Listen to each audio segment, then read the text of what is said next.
Hello to all. उम्मीद है बहुत अच्छे होंगे।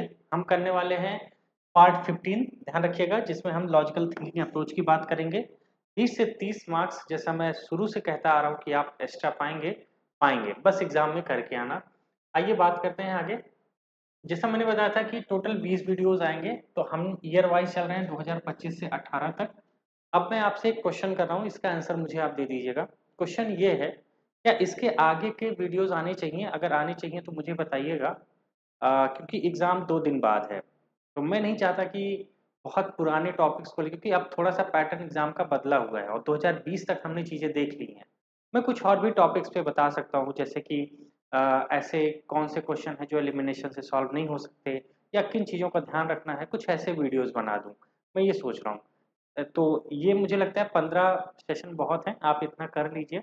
उसके बाद हम कोई 10 दूसरा टॉपिक भी डिस्कस करते हैं, जैसे एग्ज़ाम हॉल में कैसे क्या करना है। और यहाँ तक जितना मैंने सिखाया है, और मुझे पूरा उम्मीद है कि 2020 तक का भी जो क्वेश्चन हम कर चुके हैं, वहाँ तक आपको एक अच्छी अंडरस्टैंडिंग बन गई होगी। ठीक है? तो आप सब एक बार कमेंट में ज़रूर बताना, ठीक? और चैनल ज़रूर सब्सक्राइब कर लीजिए, क्योंकि बहुत मेहनत लगती है इन सब चीज़ों में, एक-एक चीज़ पूरा एनालिसिस करने में, जिससे आप गलत ना हो, ना। क्योंकि भाई मेरा बताना इजी है, लेकिन एग्जाम में वो चीज़ें गलत हो जाती हैं ना, तो आपको बहुत हर्ट फील होगा। और ये चीज़ मुझे कितनी बुरी लगेगी आप सोच भी नहीं सकते। इसीलिए चैनल जरूर सब्सक्राइब कीजिए, और जो बता रहा हूँ उसको फॉलो करके आना। अब हम लोग यहीं पे इसको स्टॉप करेंगे, इसके आगे कुछ नया अपडेट हम जरूर करेंगे, जिसपे आपके एग्जाम में और भी चीज़ें बेहतर हो पाए। ठीक है, तो चलिए शुरू करते हैं। ओके। आज का क्वेश्चन नंबर 6 है। 5 क्वेश्चन पहले डिसाइड कर चुके हैं, तो ध्यान रखना ये 15वां वीडियो है। इसके पहले जितने वीडियो आए हैं, जाके एक करके आप देख लीजिए। 100% आपको बहुत बेनिफिट मिलेगा। चलिए शुरू करते हैं। सवाल क्या लिखा है? किसान क्रेडिट कार्ड योजना के तहत किसानों को निम्नलिखित में से किन उद्देश्यों के लिए अल्पकालिक ऋण या अल्पकालिक ऋण की जो सहायता है दी जाती है? अब यहीं पर आपको क्वेश्चन को पकड़ना है। ध्यान रखना, ये जो लाइन लिखी रहती है, अगर ये बड़ी लाइन लिखी है, विश्वास कीजिए आंसर यहीं से निकल के आता है। ठीक है? तो जब भी जैसे ये बड़ी लाइन है, तो इसको थोड़ा ध्यान से, यहाँ जो कीवर्ड है ना, उसको थोड़ा सा ध्यान से आप क्या करेंगे, नोट डाउन कर लेंगे। ठीक? अब जैसे कीवर्ड क्या लिखा है, शॉर्ट टर्म, है ना, और क्रेडिट सपोर्ट की बात कर रहे हैं। शॉर्ट टर्म में पैसा दिया जाएगा जिससे किसानों का भला होगा। तो पूछ रहा है कि वो किस किस पर्पज में यूज कर पाएंगे। पहला क्या लिखा है, खेती की संपत्तियों के रखरखाव के लिए कार्यशील पूंजी। कार्यशील पूंजी वो होती है जो डेली के काम में पैसा लगता है। तो शॉर्ट टर्म मामला है, यानी कहीं ना कहीं अल्पकालिक मामला है, तो सीधी सी बात है कार्यशील में ही वो लगा पाएगा। तो ये बात तो बिल्कुल सही लगती है। दूसरा क्या लिखा है, purchase of combined harvest tractor and mini trucks, यानी कि उसको हम पैसा दे रहे हैं शॉर्ट टर्म के लिए, कि उसका अल्पकाल में अगर कोई थोड़ी बड़ी समस्या आ रही है तो सॉल्व हो जाए। लेकिन आप खुद सोचो ना, क्या अल्पकाल में हम उसको मिनी ट्रक की बात कर सकते हैं, ट्रैक्टर की बात कर सकते हैं? शॉर्ट टर्म में हेल्प कर रहे हो भाई, मिनी ट्रक वगैरह, ट्रैक्टर तो लॉन्ग टर्म हो गया ना, एक बार ले लिया तो 10-20 साल की छुट्टी। ये बात तो बिल्कुल नहीं जम रही ना। तो आप सोचो ना, मैंने यहां से इसको कनेक्ट करने की कोशिश की, यार ये तो नहीं हो सकता, ये नहीं हो सकता, इसका मतलब ये ऑप्शन तो गलत है 100%। क्योंकि मिनी ट्रक महंगी आती है और शॉर्ट टर्म अल्पकालिक ऋण दिया जा रहा है सहायता के रूप में, उसमें ट्रैक्टर, मिनी ट्रक, हार्वेस्टर जैसी चीजें बहुत महंगी आती हैं, इसको नहीं लिया जा सकता। अगर इतनी भी बुद्धि इकोनॉमिक्स पढ़ने के बाद चल रही है, विश्वास कीजिए आप बहुत अच्छे रास्ते पे हो। तो दूसरा काट दीजिए जहां जहां पे है। ऑप्शन चिल्ला के कह रहा है कि मैं ही हूं, यानी कि 135, यानी कि चौथा भी गलत है। चौथे में क्या लिखा है, पोस्ट हार्वेस्ट एक्सपेंसेस, यानी कि फसल कटाई के बाद के खर्च, वो भी इसमें शामिल होते हैं। पांचवा नहीं है, सॉरी, क्या लिखा है, पारिवारिक घर का निर्माण, गांव में कोल्ड स्टोरेज की सुविधा। पारिवारिक घर ही मतलब फैमिली कंस्ट्रक्शन के लिए हाउस का पैसा किसानों को क्यों देगी सरकार, वो भी कृषि के लिए। आपको ये देखिए ना कि आप एग्रीकल्चर में बढ़ो, है कि नहीं? तो बस इतनी बातें, ऐसे स्टेटमेंट यूपीएससी इस बार भी बनाएगा। बस समझना, लिंक करने की कोशिश करना, आंसर सीधा आपके सामने होगा, वो जैसा भी बनाए यहाँ पर। लेकिन ध्यान रखना, एलिमिनेशन कभी नहीं हटा सकता यूपीएससी, क्योंकि वो उसके खून में है। वो उसी से बच्चों को जज करता है। नए बच्चे ना 2-3 साल लग जाता है इसको सीखने में, वो नहीं पकड़ पाते। ठीक है, ध्यान रखिएगा। चलिए अगले क्वेश्चन की तरफ चलते हैं। क्वेश्चन नंबर 7 क्या लिखा है, भारत में व्यक्तियों के लिए साइबर इंश्योरेंस किसकी बात कर रहा है भैया? साइबर इंश्योरेंस के तहत फंड के भुगतान और अन्य लाभों के अलावा आमतौर पर निम्नलिखित में से कौन सा कवर किया जाता है? यानी कि आपने क्या लिया है? एक साइबर इंश्योरेंस लिया है, ठीक है। तो पूछ रहा है कौन कौन से बेनिफिट होते हैं जो जनरली कवर होते हैं, जनरली कवर होते हैं जनरली, ठीक है, ध्यान रखना। आइए पढ़ते हैं।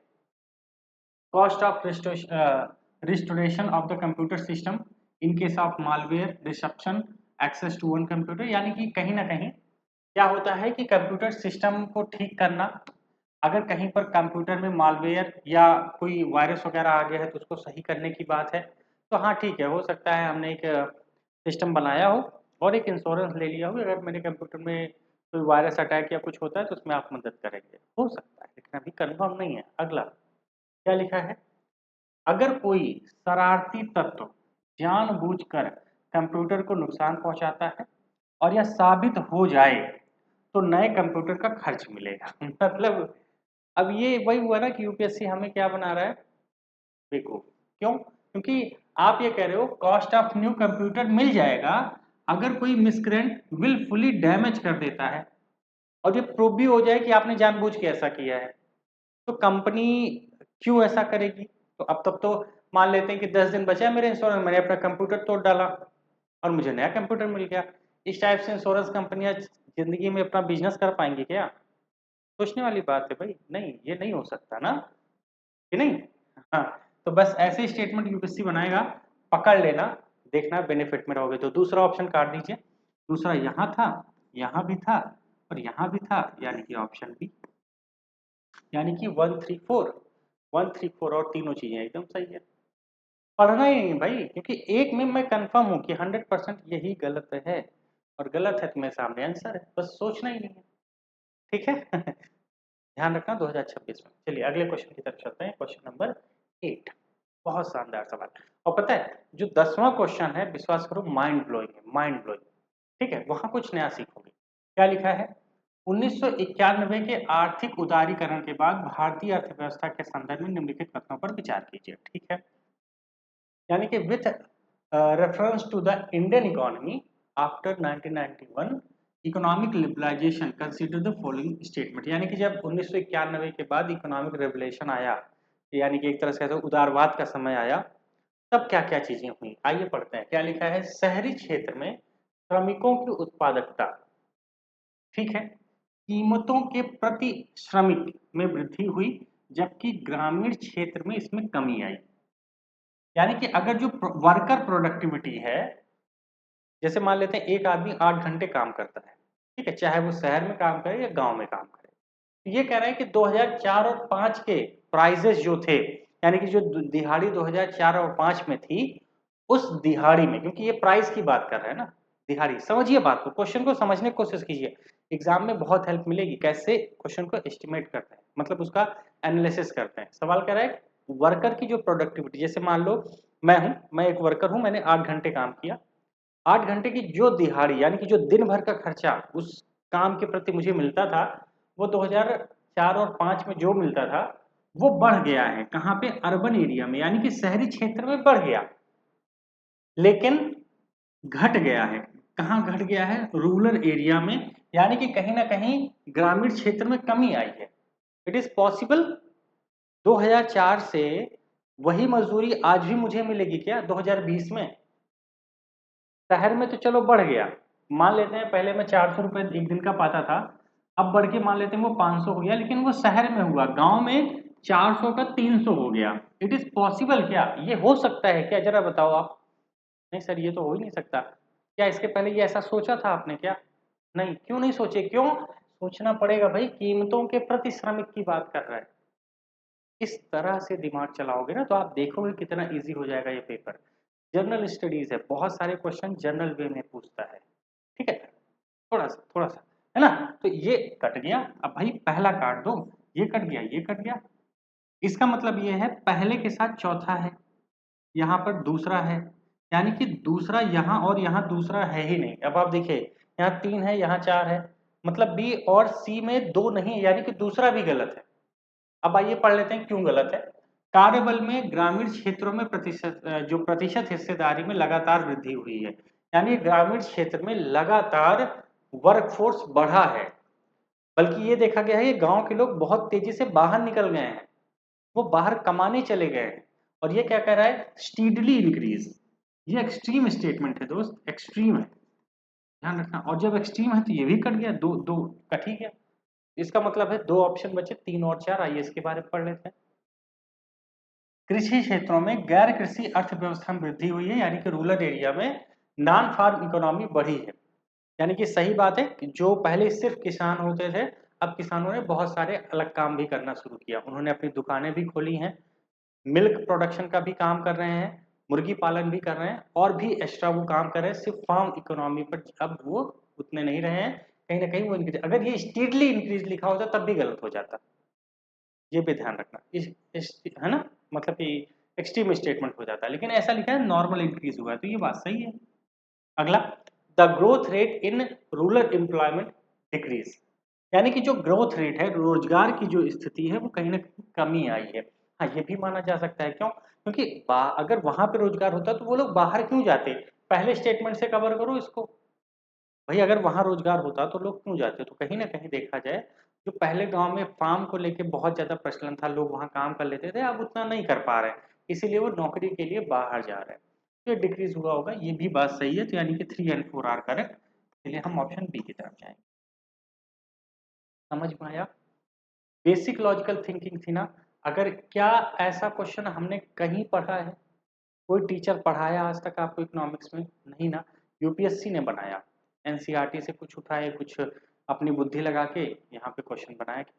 लेकिन बस समझने वाली बात है कि आप कितने स्मार्ट हैं, इस बात को ध्यान रखना। और ऐसे क्वेश्चन बनेगा, 100% बनेगा 2026 में, दिखाऊंगा आपको। ठीक है, चलिए बस करके आना। क्वेश्चन नंबर 9 क्या कह रहा है? Consider the following statement. ठीक है, भारत के 36% जिलों को केंद्रीय भूजल प्राधिकरण द्वारा अत्यधिक दोहन वाले या गंभीर रूप से वर्गीकृत किया गया है। यानी कि भारत में 36% जिले ऐसे हैं जो ओवर एक्सप्लॉइटेड हैं या क्रिटिकल कंडीशन में है, ग्राउंड वाटर अथॉरिटी ऐसा कह रही है। अच्छा जी, आगे क्या लिखा है? मतलब कि जो ग्राउंड वाटर जो ये अथॉरिटी है, इसका गठन पर्यावरण संरक्षण अधिनियम के तहत किया गया था। तो हाँ, ये बात सही है कि इन्वायरमेंट प्रोटेक्शन के तहत हुआ है। बेसिक चीजें हैं, पढ़ा पढ़ा होगा आपने इन्वायरमेंट में। तो दूसरी बात तो सही है। दुनिया भर में भूजल सिंचाई के अंतर्गत सबसे अधिक क्षेत्र भारत में है।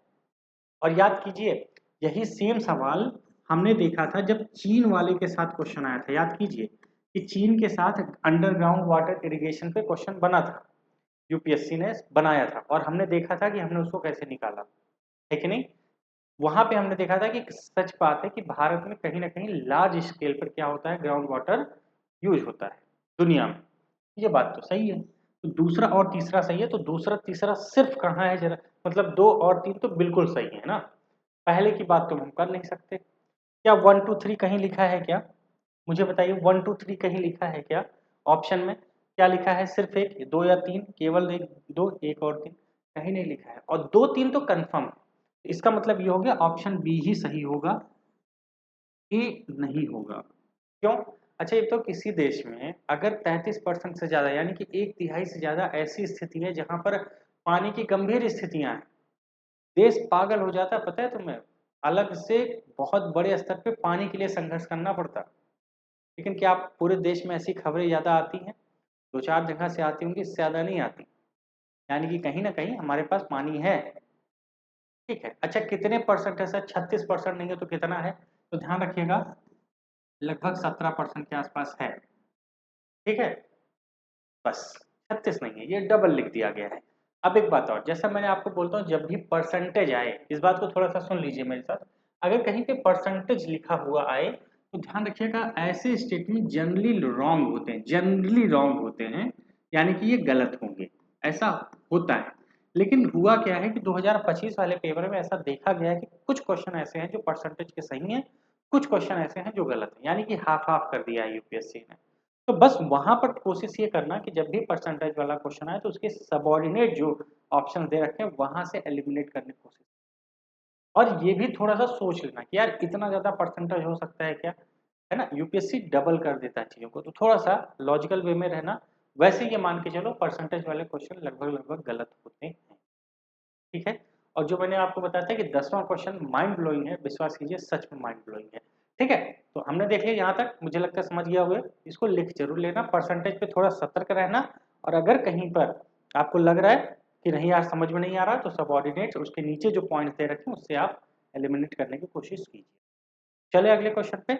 अगला question one of the my favourite question है। आइए देखते हैं सवाल क्या लिखा है। सोलर वाटर पंप के संदर्भ में निम्नलिखित कथनों पर विचार करें। यानी कि with reference to the solar water pump consider the following statement. अब सवाल की लिखा है solar power can be use for running surface pump and not for submersible pump, ठीक है। Solar power can use for running centrifugal pumps, not one with the piston, ठीक है। यानी कि सोलर पावर का इस्तेमाल सरफेस पंप चलाने के लिए किया जा सकता है, सबमर्सिबल पंप के लिए नहीं। सोलर पावर का इस्तेमाल सेंट्रीफ्यूगल पंप चलाने के लिए किया जा सकता है, पिस्टन वाले पंप के लिए नहीं, ठीक है। अब पूछ रहा है इसमें से सही क्या है। और अभी इसके पहले जितना हमने देखा था उसमें हमने देखा था अगर कहीं पर कैन लिखा है और कैन के साथ बी लग गया, ऐसे स्टेटमेंट क्या होते हैं, लगभग लगभग सही होते हैं, है ना। हमने ऐसे एक नहीं कई सारे क्वेश्चन देखे देखे ना। लेकिन याद कीजिए 2025 वाला पेपर जब मैंने डिस्कस किया था 2024 का 25 का, उसमें ये मैंने बताया था कि अगर सम लिखा है, अगर कैन लिखा है, अगर कुछ ऐसा लिखा है जैसे सम के जहाँ कुछ और भी है, जहाँ पे लगा हो जैसे मेनी, है ना, मेनी लिखा है, ऐसे शब्द अगर लिखे हैं लेकिन इन बातों को कोई काट रहा है, इन बातों को कोई काट रहा है किसके जरिए, नॉट के जरिए, है ना। बताया था, याद होगा 2025 वाले पेपर में, जिसको जिसको बताया था वो जरूर बता दे, ठीक है। अगर नॉट लिखा है तो ऐसा इसका मतलब ये हो जाएगा कि ऐसे स्टेटमेंट क्या होते हैं भैया, गलत। अगर कैन भी है तो सही हो जाता है, लेकिन सम कैन मेनी के साथ अगर कहीं पर नॉट लगा है, ऐसा देखा जाता है यूपीएससी पतन क्या ट्रिक है, वो ऐसे स्टेटमेंट गलत बना देता है। अब यहाँ देखिए कैन के साथ देखिए यहाँ पे नॉट बता दिया, यहाँ भी नॉट बता दिया, यानी कि एक होता है एक नहीं होता है। अरे भैया सोलर पावर है, आज के सोलर पावर में बहुत ताकत होती है, कम नहीं होता, एसी तक चला रहा है। तो क्या ऐसा हो सकता है, जरा सोचो ना, सरफेस पंप चला सकता है, समरसेबल नहीं चला सकता, यार पावर तो उतनी खींचते हैं दोनों, है। और यहाँ क्या कह रहा है कि सेंट्रीफ्यूगल पंप चला देगा, पिस्टन वाला नहीं चला पाएगा, ये कौन सी बात हुई भाई। पावर चाहिए, लगभग लगभग पावर सेम लग रही है तो क्यों नहीं चला सकता। ये स्टेटमेंट यूपीएससी सिर्फ आपको घुमाने के लिए बनाया गया था, है ना। और जो या इनके साथ इतना समझ रखोगे तब भी एक बेसिक ट्रिक है, आप इससे भी अपने क्वेश्चन को सही कर सकते हैं, ठीक है। अब इसके आधार पर एक चीज, क्या आगे के सेशन लाऊं कि ना लाऊं, 1 घंटे में 2 घंटे में अगर कमेंट ठीक ठाक आते हैं सर ले आओ तो ले आऊंगा, नहीं तो कुछ और भी वीडियोस जो मैं बनाना चाहता हूं मैं वो बनाऊंगा, ठीक है। आप सब कमेंट में जरूर कमेंट कीजिए और बताइए कैसा क्या है। और एक बार हाँ चैनल जरूर सब्सक्राइब कर लीजिए, देखते बहुत लोग हो, पता नहीं क्यों सब्सक्राइब करने में और लाइक करने में इतनी कठिनाई क्यों, कर लीजिए, कुछ बड़ी बात नहीं है, ठीक है।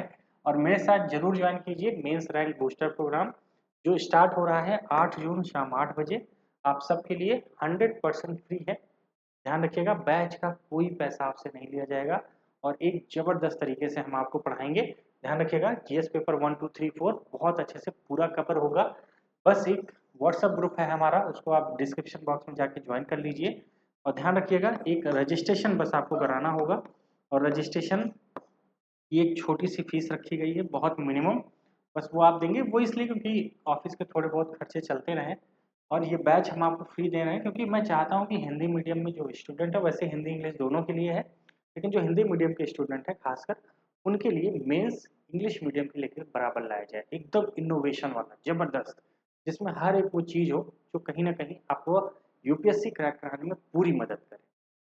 ध्यान रखना ये बैच लगभग 25,000 के आसपास की होगी जो मैं आपको टोटली फ्री दे रहा हूँ। एक रेवोल्यूशन लाना है, मैं चाहता हूँ कुछ ना कुछ रिजल्ट निकले, ठीक है। तो जरूर ज्वाइन कीजिए व्हाट्सएप ग्रुप और ध्यान रखिएगा फ्री बैच है और आप रजिस्ट्रेशन हमारे साथ 25 मई से करा सकते हैं, ठीक है। फिर मिलेंगे अगले सेशन में, जैसा भी आपका कमेंट रहेगा बात करते हैं आगे। जय हिंद, बाय बाय।